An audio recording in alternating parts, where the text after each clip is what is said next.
Hi, Kringle Kim here. Welcome everyone.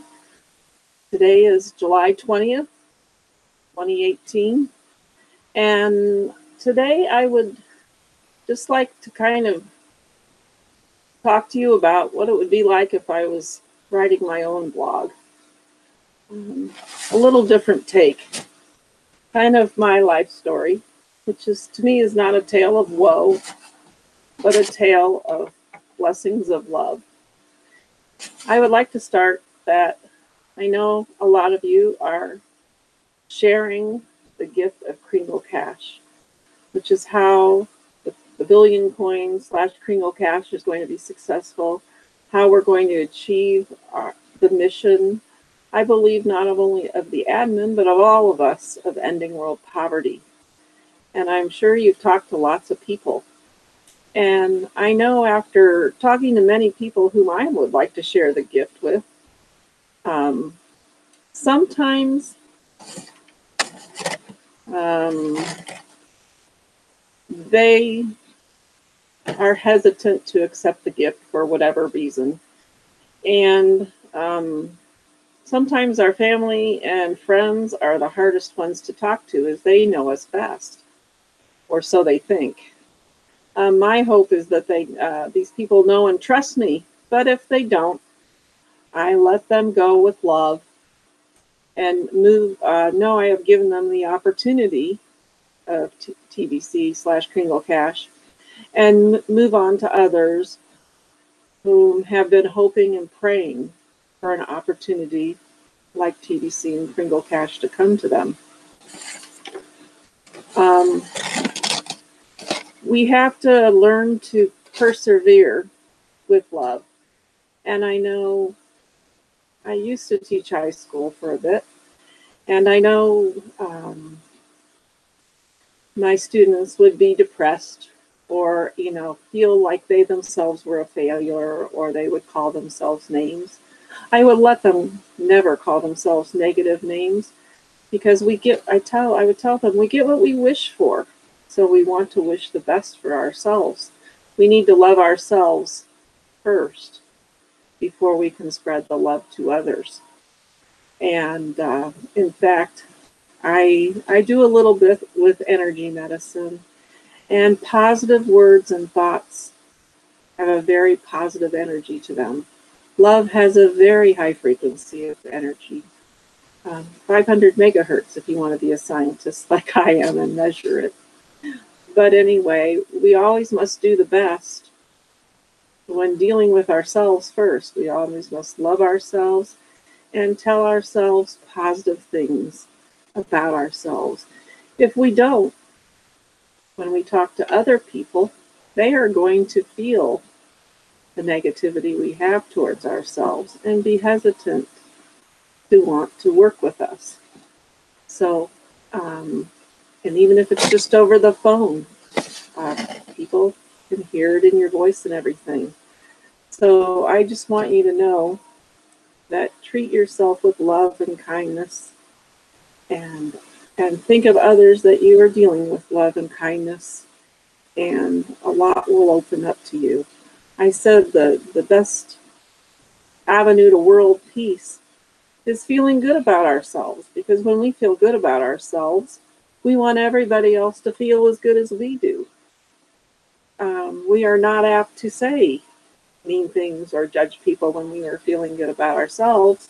And so the opposite of that is when somebody treats you with a mean word or something like that, it's really not about you. It's about them feeling bad about themselves. They want you to bring you down to their level. And if there's a way you can help them, like I will, my friends know me for correcting them when they say bad things about themselves. And shh, no, turn that frown upside down. Say something nice about yourself. Build yourself up, because it is really not about you. It is a feeling about yourself, but it is not you.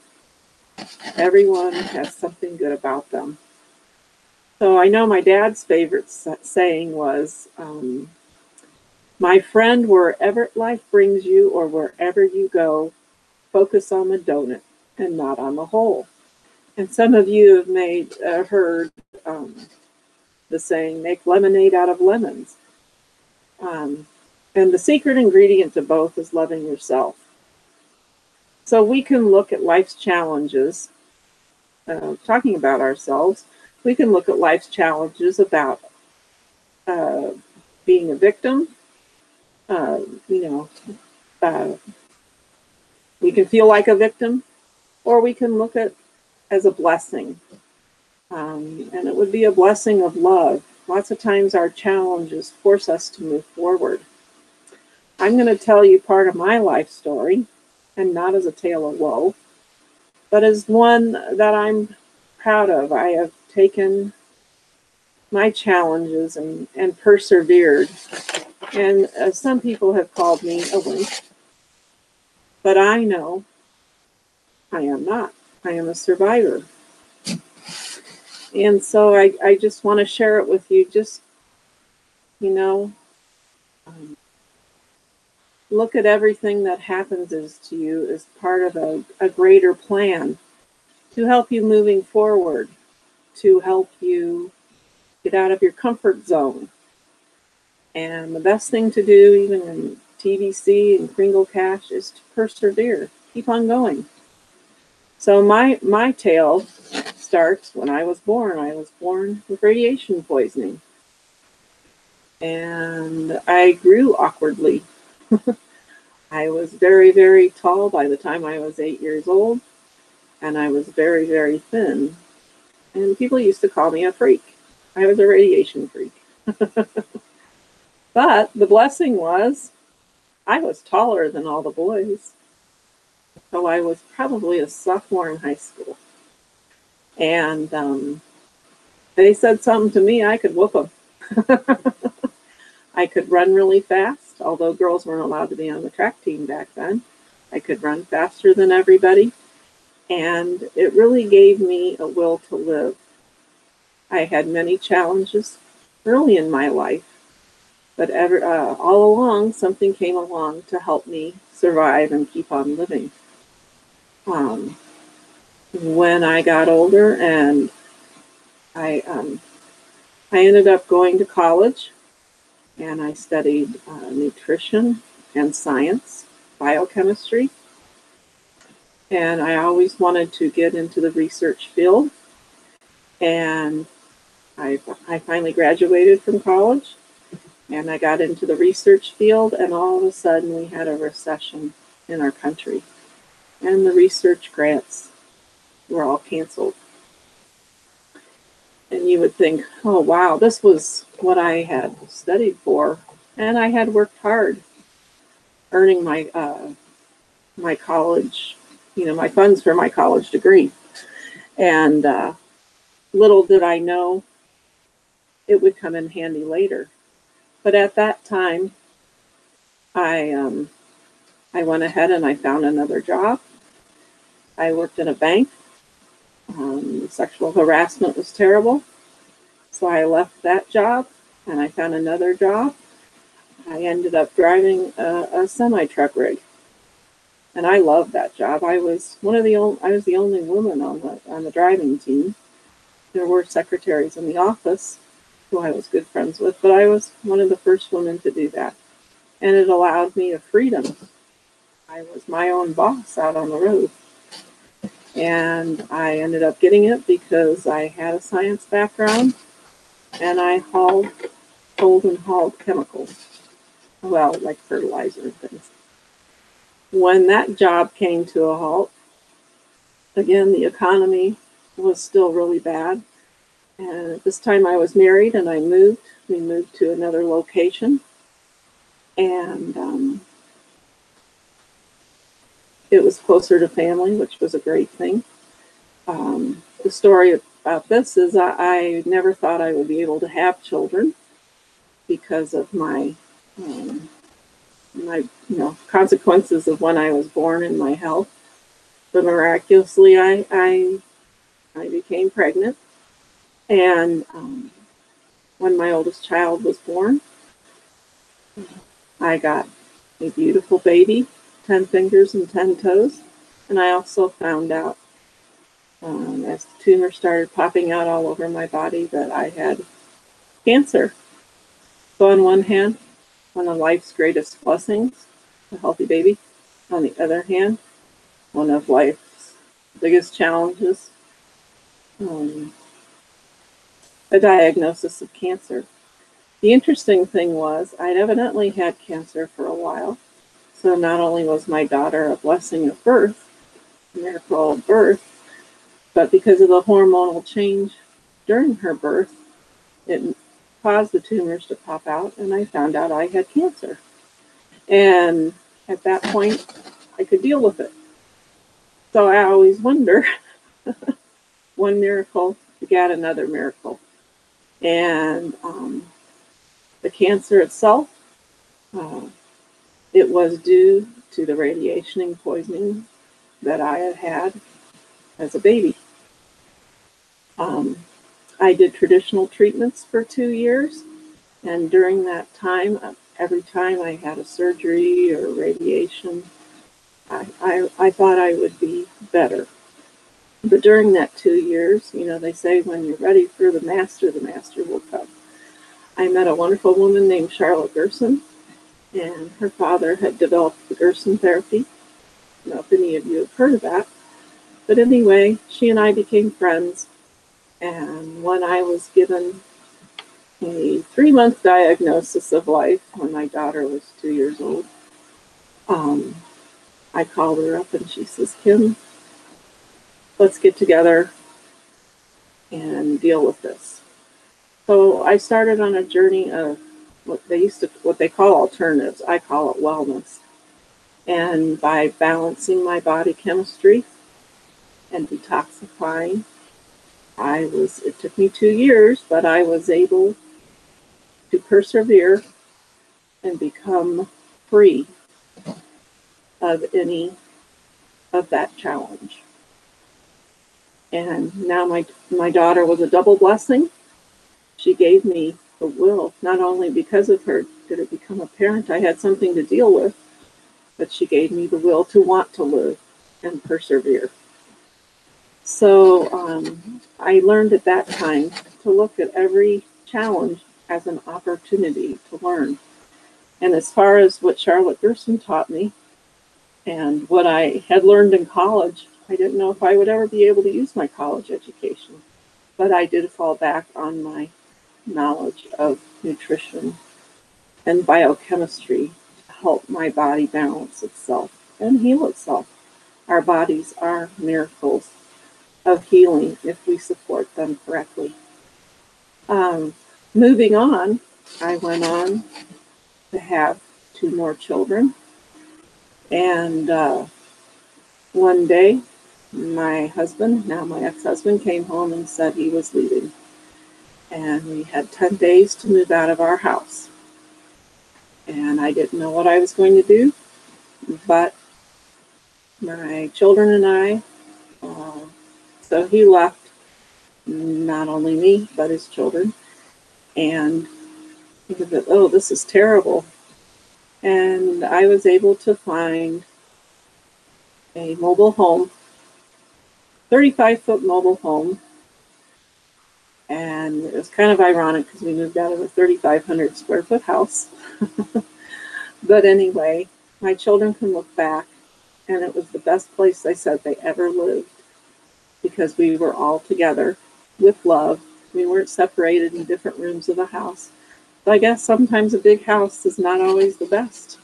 Sometimes a little 35-foot mobile home can be the best place to heal and love each other.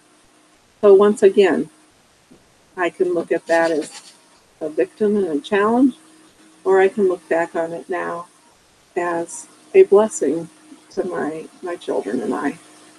So I know I'm digressing a little, but I just want to let you know, life moved on.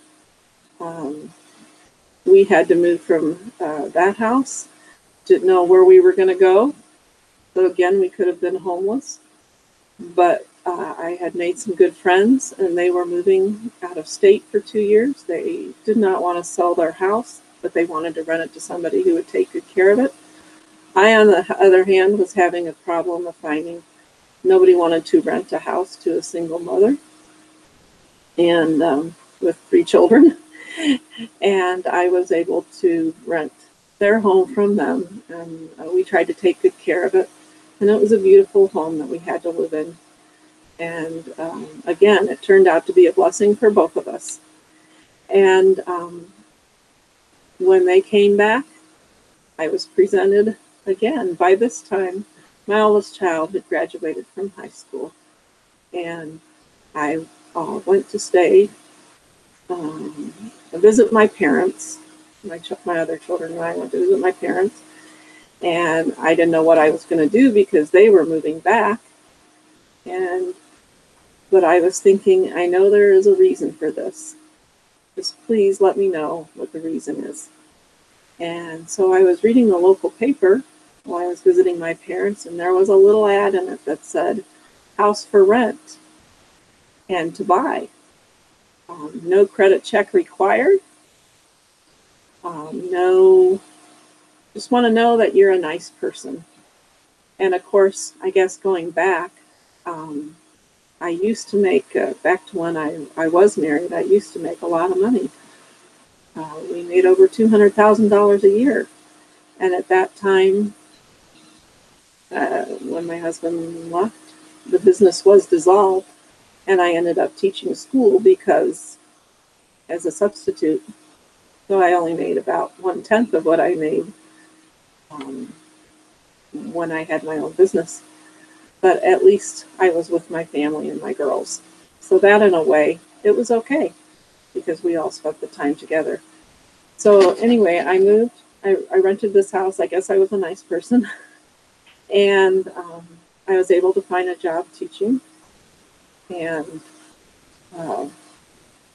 again, blessings. You know, what could have been a great challenge was a great blessing. I was able to buy the house, and my 2 younger children were able to graduate high school.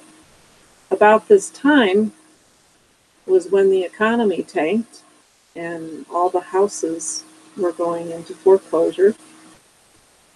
I lost my job.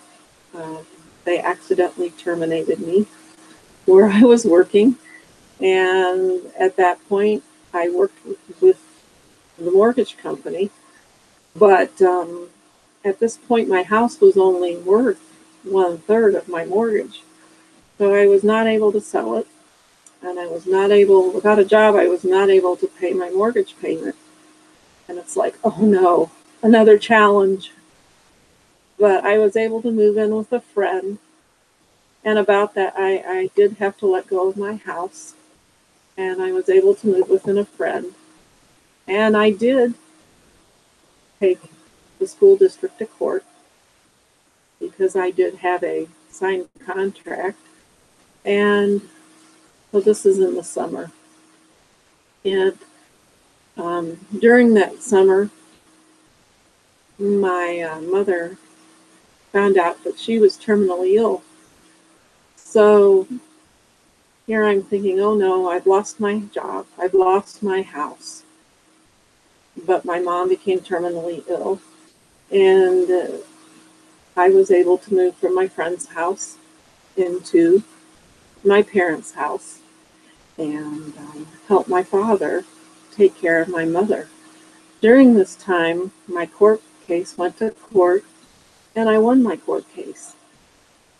And I guess during that time, I was also looking for a lot of other jobs. I applied for like 200 jobs, but never was even called back for one. But I know, I hope none of you are offended, but God has a plan. And my mother's prayers, in a way, were answered because I was able to move in with my parents. I had no house to worry about, no husband to worry about, no job to worry about.